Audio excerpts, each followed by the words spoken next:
2월 1일 월요일 마태복음 9장 1절부터 13절까지의 말씀입니다. 먼저 2월 한 달 내내 하나님의 은혜 가운데 흔들리지 않는 믿음의 사람으로 살아가시기를 예수님의 이름으로 축복합니다. 아멘. 마태복음 8장 9장에는 10개의 기적이 있다고 말씀드렸지요. 이 10개의 기적은 9개의 이야기 속에 소개됩니다. 9개의 이야기는 크게 세 종류로 묶을 수 있는데요. 그 첫 번째 묶음은 나병 환자와 백부장의 종 그리고 베드로의 장모님을 고치신 사건입니다. 이 기적들의 특징은 연약하고 소외된 자를 긍휼히 여기시는 자비로운 왕의 모습을 보여줍니다. 두 번째 묶음은 풍랑을 잠잠하게 하신 사건, 가다라에서 귀신 들린 두 사람을 고치신 사건, 그리고 오늘 다루게 될 중풍병자를 고치신 사건입니다. 이 기적들에서는 왕의 권세가 강조되지요.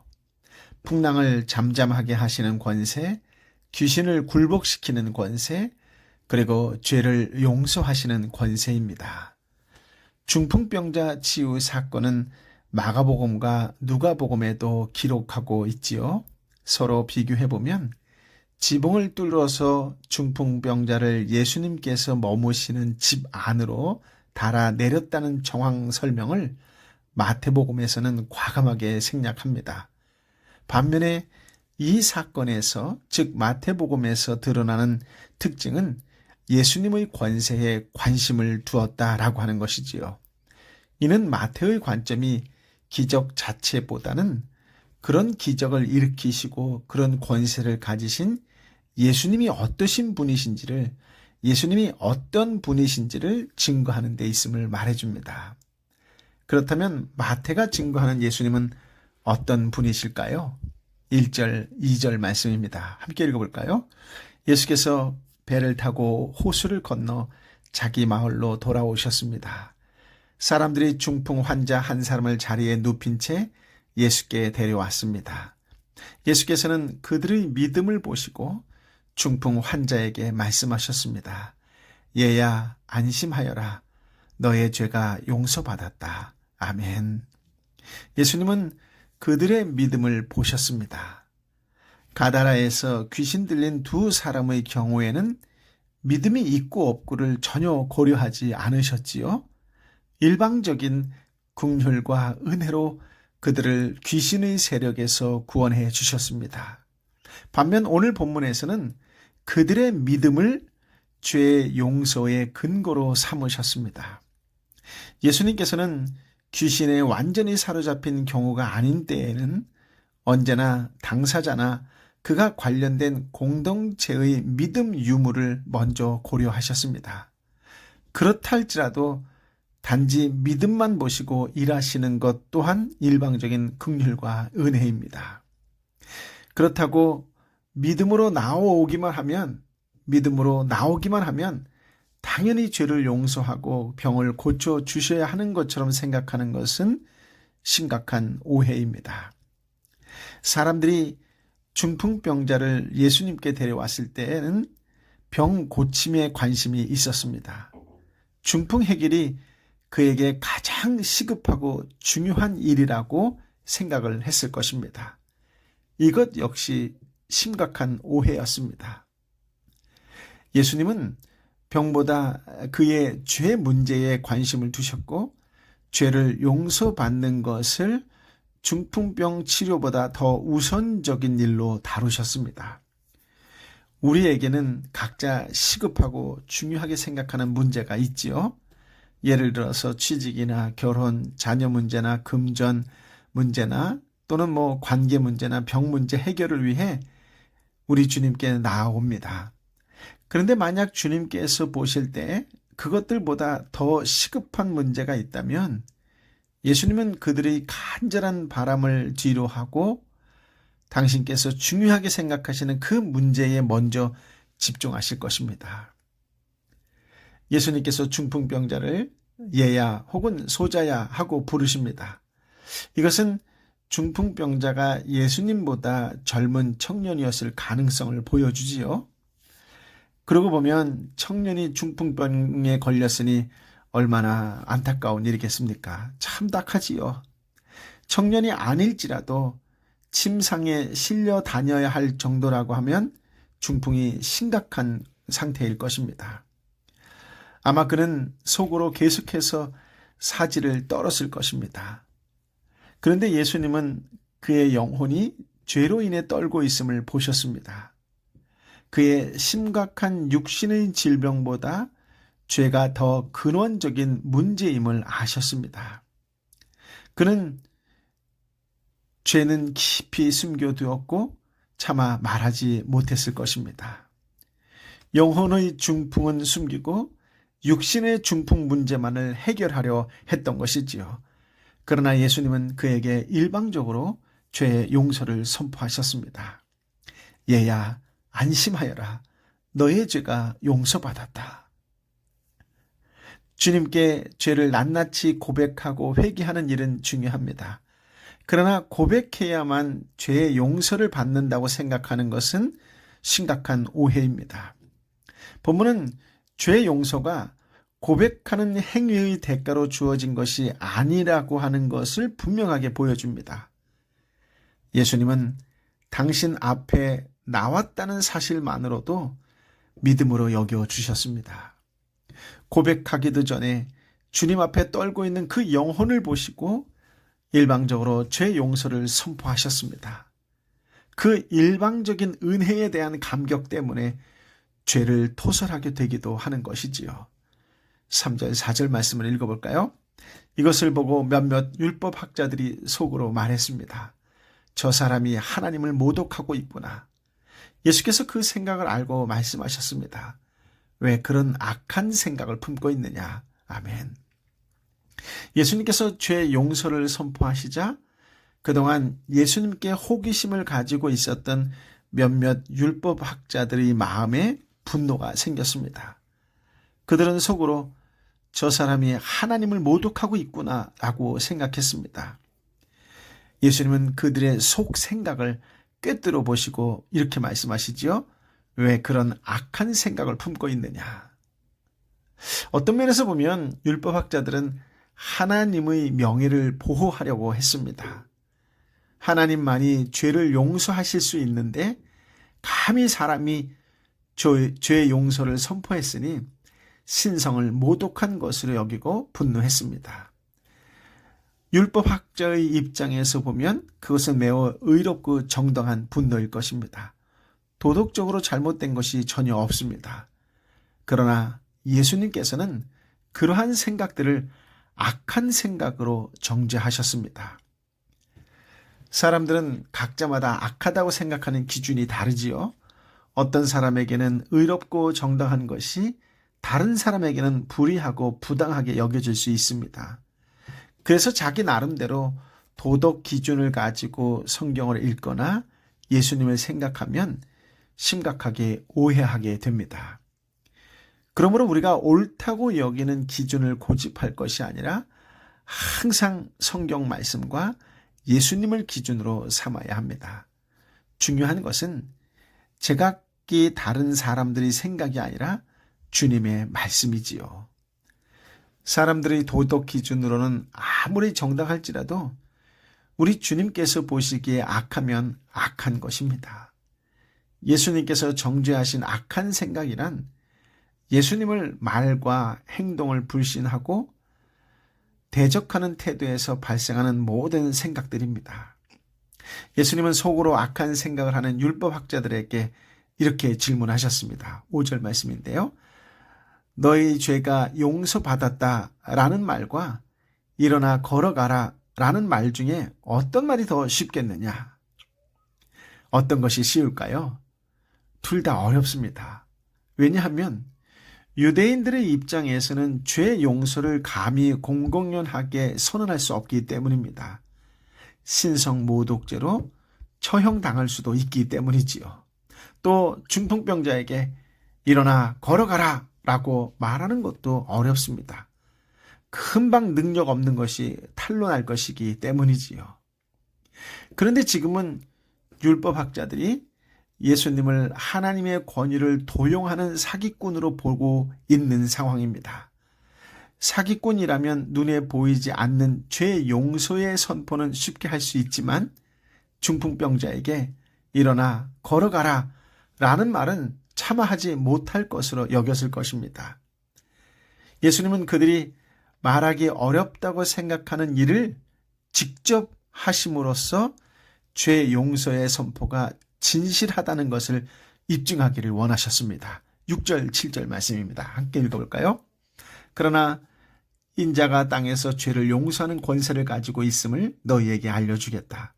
그리고 예수께서 중풍 환자에게 말씀하셨습니다. 일어나 너의 자리를 들고 집으로 가거라. 그러자 그 사람은 일어나 집으로 돌아갔습니다. 아멘.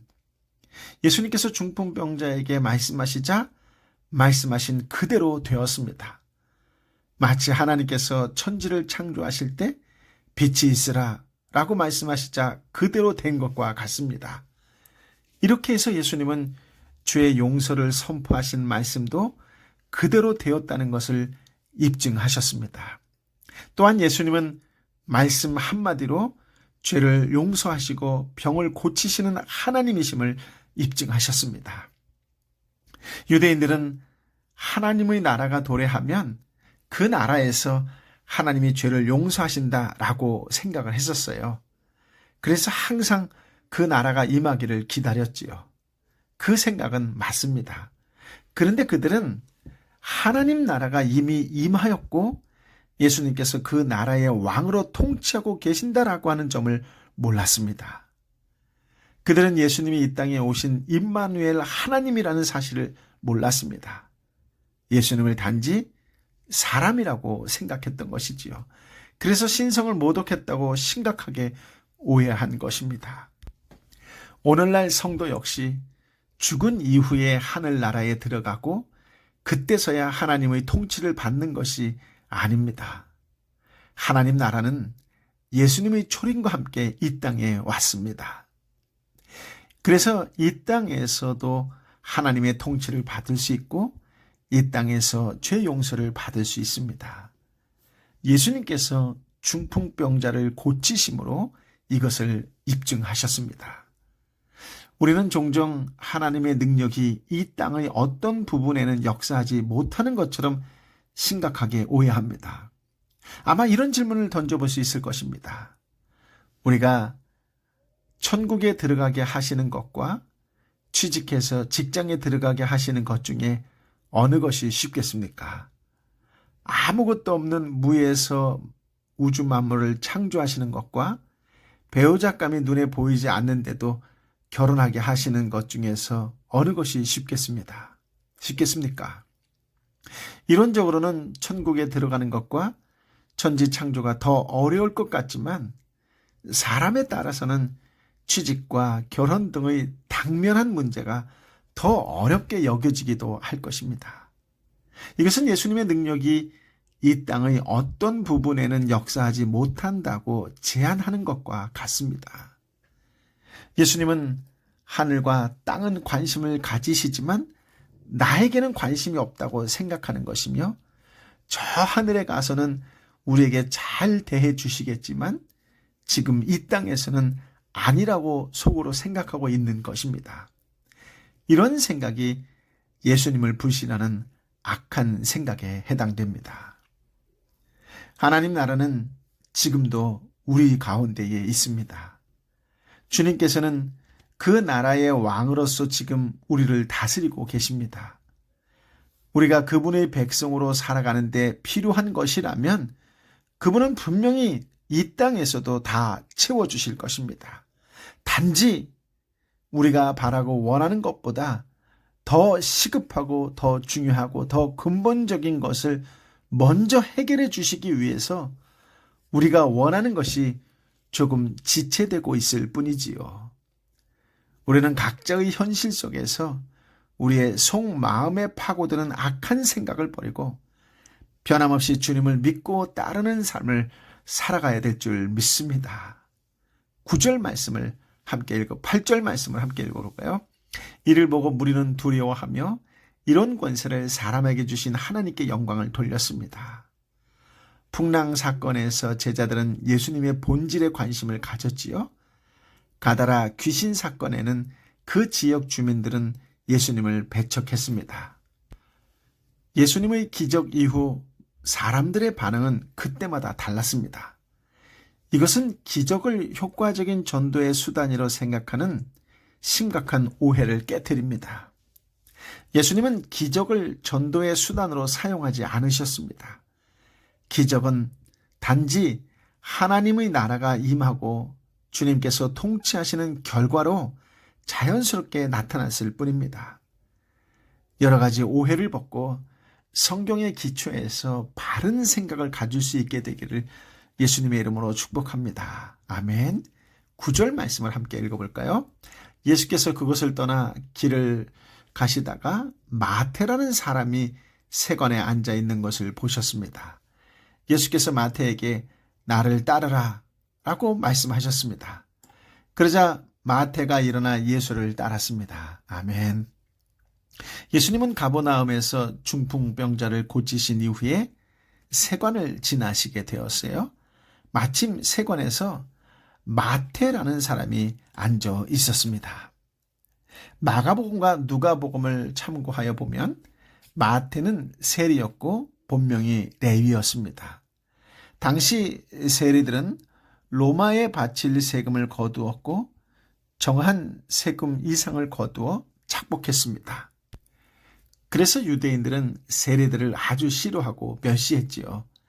죄인 중에서도 아주 지독한 죄인을 보면 저건 사람도 아니야, 인간도 아니라니까 라고 말합니다. 당시 세리가 그런 취급을 받았습니다. 아마 사람들은 그의 이름을 부르는 대신에 세리라고 했을 것입니다.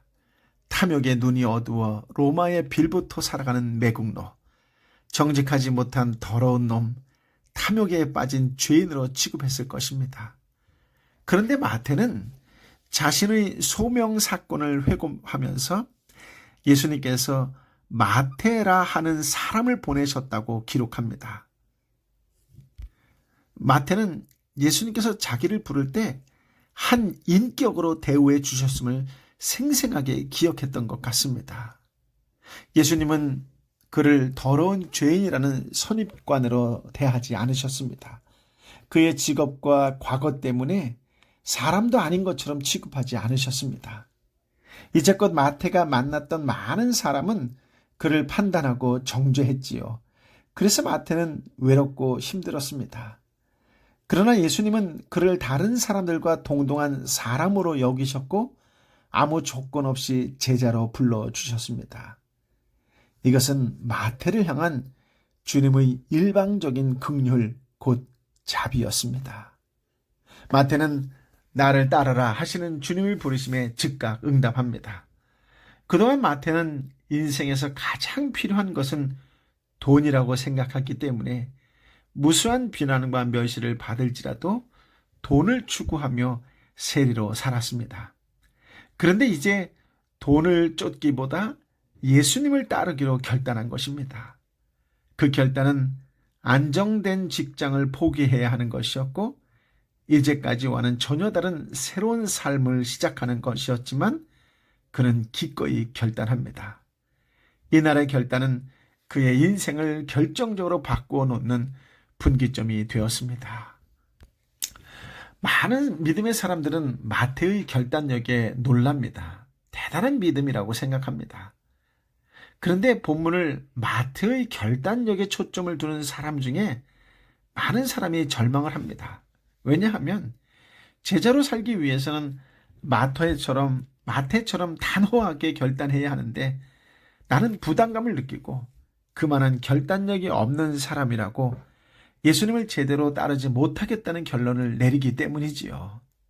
예를 들면 술과 담배를 끊을 수 없어서 교회에 못 나가겠다고 합니다. 그러나 믿음 생활은 하나님 앞에서 내가 무엇을 결단함으로 시작하는 것이 아닙니다. 예수님은 마태가 세리의 삶을 지속하고 있을 때, 말하자면 여전히 담배 피우고 술 마시고 있을 때 그때에 부르셨습니다. 예수님은 그가 어떤 결단도 하기 전에 일방적으로 긍휼을 베푸셨습니다. 마태가 결단했기 때문에 제자가 되었던 것이 아니라 그를 먼저 제자로 불러주셨기에 마태가 결단하게 되었습니다.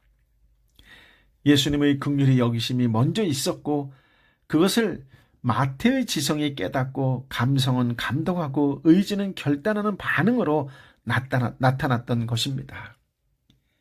믿음의 결과는 결단과 헌신의 모습으로 나타나지만 그 이전에 먼저 주님의 긍휼이 있습니다. 주님의 긍휼이 없었다면 마태가 예수님을 따를 수 없었을 것이고 주님의 긍휼이 없다면 우리도 주님을 바르게 믿고 따를 수 없습니다. 믿음은 우리 안에 자생하는 것이 아니라 주님의 긍휼을 통해 발생되는 것이기 때문입니다. 나를 향한 주님의 긍휼이 먼저 깨달아지고 감동된 후에야 우리의 의지는 하나님의 뜻에 따라 바르게 결단하고 헌신하는 반응을 나타냅니다. 결단하고 헌신하려는 제사보다 긍휼을 원하시는 주님의 마음을 먼저 잘 헤아릴 수 있기를 예수님의 이름으로 축복합니다. 아멘. 10절 말씀인데요. 예수께서 집에서 저녁을 잡수실 때에 많은 세리와 죄인들도 와서 예수와 그 제자들과 함께 음식을 먹었습니다. 아멘. 예수님의 부르심을 받은 후에 마태는 예수님과 친구들을 초청해서 잔치를 벌입니다. 마치 세리 생활을 마감하는 마태의 송별회 같기도 합니다. 11절 말씀인데요. 이것을 본 바리새파 사람들이 예수의 제자들에게 물었습니다. 어째서 너의 선생님은 세리들과 죄인들과 함께 어울려 먹느냐? 아멘. 바리새인은 당시 유대 사회에서 대단히 존경을 받는 인물들이었습니다. 그들은 하나님께 헌신하기로 결단한 사람들로서 경건한 생활을 하기 위해서 매주 이틀씩 꼬박꼬박 금식할 정도로 종교적인 열심이 대단했습니다. 어찌 보면 대단한 결단력과 실천력의 소유자들이지요. 그들이 생각하기에 세리나 죄인들은 도무지 상종할 수 없는 존재들이며 선택받은 하나님 백성이 도저히 가까이 할 수 없고 또 하나님 백성에 포함될 수 없는 그런 부류들이었습니다. 그러니 가급적이면 배척하고 가까이 하지 않아야 할 무리이지요. 그런데 그런 부류들과 예수님이 어울리는 것을 보고 바리새인들은 상당히 실망했습니다. 경건한 사람으로 생각하고 있었는데 알고 보니 죄인들과 어울리는 상종 못할 수준의 사람이라는 반응을 보였습니다. 12절 말씀을 읽어볼까요? 이 말을 듣고 예수께서 말씀하셨습니다. 건강한 사람에게는 의사가 필요하지 않으나 병든 사람에게는 의사가 필요하다. 아멘. 예수님은 죄인들과 함께 하심을 병자들과 함께하는 의사에 비유하셨습니다. 참된 의사라면 병든 자를 배척하거나 비방하지 않습니다. 병들었기 때문에 오히려 긍휼히 여기고 고쳐주기 위해 그들과 많은 시간을 함께합니다. 예수님이 죄인들과 함께 식사 교제를 하신 것은 그들의 망가진 삶을 고쳐주시는 긍휼의 표현이었습니다. 주님의 일방적인 긍휼을 입은 사람들이 누리게 될 풍성함이 가시화된 것이 주님과의 식탁 교제였습니다. 늘 지탄받던 세리와 죄인들은 한 인격체로 대해주시는 주님과 식사하면서 주님의 자비하심과 은혜로우심을 만끽할 수 있었습니다. 그런데 바리새인들은 이런 주님의 마음을 전혀 헤아리지 못했습니다. 13절 말씀인데요. 함께 읽어볼까요? 너희는 가서 내가 원하는 것은 제사가 아니라 자비다 하신 말씀이 무슨 뜻인지 배워라. 나는 의인을 부르러 온 것이 아니라 죄인을 부르러 왔다. 아멘. 이 말씀은 호세아 6장 6절을 배경으로 하고 있습니다. 즉 내가 바라는 것은 인애이지 제사가 아니며 하나님을 아는 것이지 번제가 아니다. 원래 제사는 도저히 하나님께 나올 수 없는 죄인들이 다시 하나님과 교제할 수 있게 하려고 하나님께서 계시해 주신 방법이지요. 제사 제도를 주신 것 자체가 이미 하나님의 긍휼이었습니다. 어떤 종류의 제사도 있기 전부터 하나님께서는 이미 죄인들을 사랑하셔서 그들과 다시 교제할 수 있는 방법을 고려하셨습니다. 그렇다면 하나님께서는 좋은 제물이 바쳐지는 것 자체를 기뻐하시는 것이 아니라 그 제사를 통해서 죄인과 다시 교제하게 되는 것을 기뻐하신다는 것이 분명합니다. 이처럼 제사의 근본 정신은 긍휼이었습니다. 그런데 바리새인들은 제사의 근본 정신인 긍휼을 잊어버리고 또 잃어버리고 제사 자체만 열심히 드렸습니다. 그들의 신앙을 한마디로 요약하자면 제사 드리는 신앙이었습니다. 당시 유대인들은 바리새인들을 아주 모범적인 신앙인이라고 생각했고 바리새인 자신들도 그렇게 자부했습니다. 그러나 예수님께서는 그들의 근본적인 잘못된 신앙생활을 지적하셨습니다. 긍휼이 없는 그들의 신앙생활은 남을 판단하는 모습으로 나타났습니다. 자기들이 열심히 금식할 때는 금식하지 않은 자들을 판단하고 자기들이 열심히 말씀을 읽고 기도할 때는 말씀도 대충 보고 기도하지 않는 사람들을 판단했습니다. 심지어 나중에는 예수님까지 판단했습니다. 그렇게 열심히 신앙생활할 수 있는 것이 주님께서 긍휼히 여겨주셨기 때문이라는 것을 알지 못했습니다. 긍휼히 여기는 마음은 내가 옳다고 해서 상대방을 정죄하지 않습니다. 내가 올바르다는 확신이 있을지라도 그것이 주님의 긍휼로 인한 것임을 알기 때문에 상대방에게도 긍휼이 베풀어지기를 간구하게 됩니다. 예수님을 잘 믿고 따른다는 것은 주님의 긍휼을 바르게 깨닫고 감성적으로나 의지적으로나 바르게 반응하고 있는 삶을 두고 하는 말입니다. 건강한 신앙생활은 주님께서 일방적으로 베풀어 주시는 자비로 인해 예수님과 함께 즐거워하는 생활입니다.